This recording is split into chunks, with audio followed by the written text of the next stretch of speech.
everyone, it's Adriana from Let's Make It Academy, and it's been a while since I made a video saying hello to everyone, so I just wanted to say hello and thank you for being here.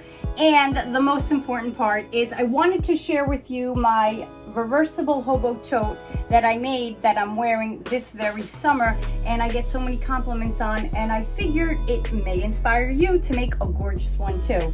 So this one I made out of denim with all these decor pieces. So if you look right at the top corner there of the screen, I'm linking the video and the free pattern there. So just look in the description, download that free pattern. It really is one of my most popular patterns here.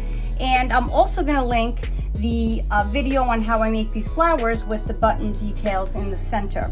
But in case you missed those little pop-ups there, the links are also in the description. So let me show you a little bit closer how, or really what this reversible hobo tote looks like. The denim for the exterior, and this here is an upholstery fabric that I had, and this is just regular cotton fabric, and here, as you can see, is a velvet.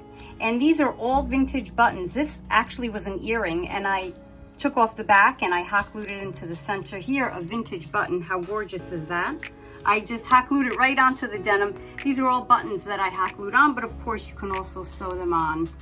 So I really gave it a really unique look. And this here is polyester that is knit, and that's how I made my center. Of course, my interior, but this is reversible, but chances are I really won't reverse it because the prettiness is on the outside.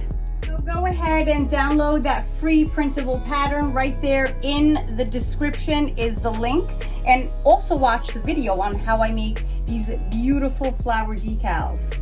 All right, I can't wait to see what you made, and definitely share it with me. Bye now.